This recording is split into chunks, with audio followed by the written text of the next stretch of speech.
Nabawasan na ang mga nagkaka-COVID. Kaya naman marami sa atin ayaw nang mag-mask kahit sa mga pampublikong lugar. Pero ang ilan, hindi pa raw confident. Kaya ang takbuhan, hello, filter! Hingal kabayo man sa katatrabaho sa peryahan, si Romel, banidoso raw talaga pagdating sa katawan. Katunayan, pagkatapos maligo, istrikto raw siya sa pagsunod sa kanyang skincare routine.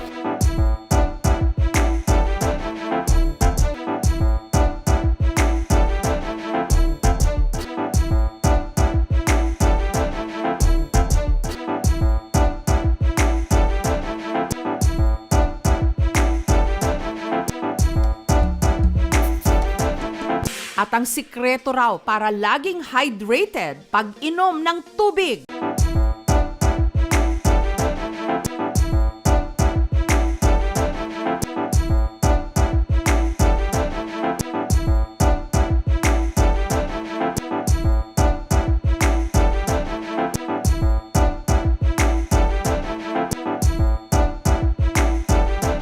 Pero si Romel, hirap pa rin daw ma-achieve ang pangarap niyang glass skin, katulad sa mga Korean actor at singers.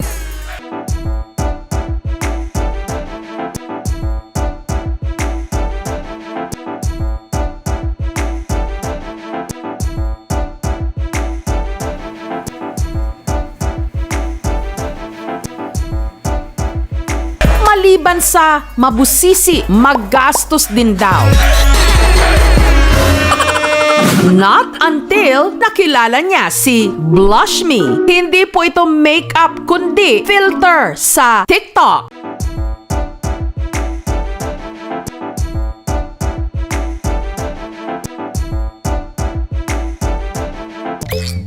Hey guys, nandito ngayon ako sa labas.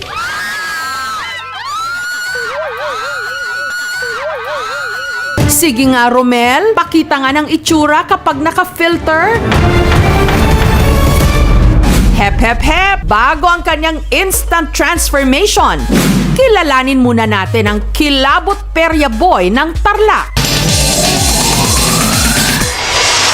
Hindi katulad sa kanyang TikTok videos. Mahiyain daw talaga si Romel. Pirming nagtatrabaho, tagatanggal ng gamit sa pinapasukan niyang peryahan. Pero si Romel, hindi lang daw sa trabaho masipag. Masipag ding mag-TikTok.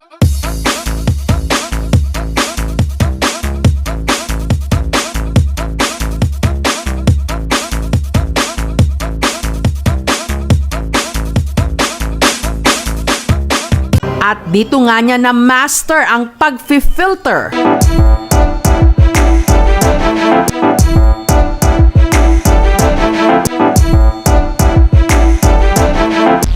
At ang Blush Me filter daw ang kanyang paborito dahil si Romel hindi na raw kailangang maglagay ng kung ano-anong pampagwapo. Filter lang, pumuputi, kumikinis at namumula na raw ang kanyang pisngit labi. Game na ba ang lahat para sa instant glow up ni Romel? Heto na in 3, 2, 1! Boosh!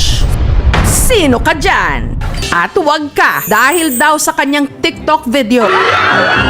Si Romel naging instant celebrity. Bayaran na akong mga kuan sa vlog na ko sa kuan nga magawas ko sa balay nagkanagay mo sugat na kuan magpa picture magpa photograph. Nagkaroon din daw siya ng instant jowa.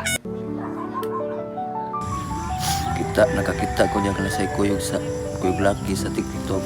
Ako lang gusto siya giwagan ni sa kay nga padayon ko masakitan ni pud ko sig yani ko nga nored ko mga Natagpuan man ang hinahanap niyang kumpiyansa, meron pa rin daw sa kanya'y nang mamata. Ang mga komento, binabasa lang daw ng kanyang kaibigan. Man, sikat na ka. Daghan ni sila. Lah, may usaw nga, ugi. Ang ganda mo. Maura na siya, kung kitaan.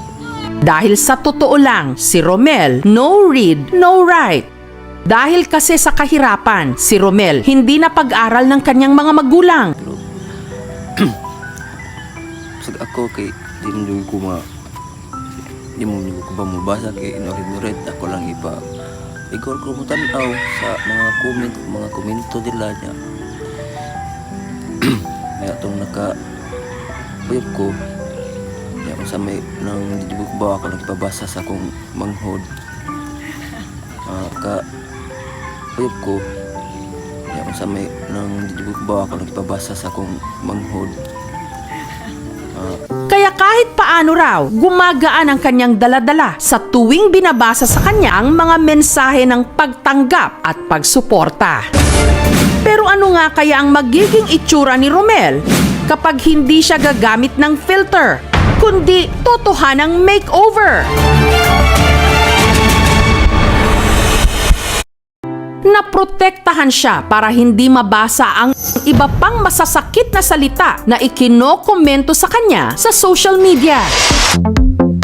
Sa araw na ito, day off din muna si Romel sa peryahan. Pamper day muna. At para mas tumaas ang kanyang kumpiyansa, ipina-makeover namin siya.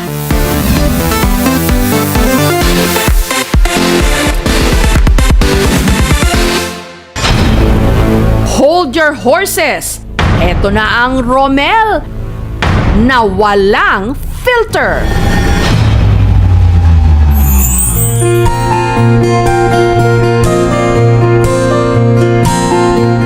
Huyo kayong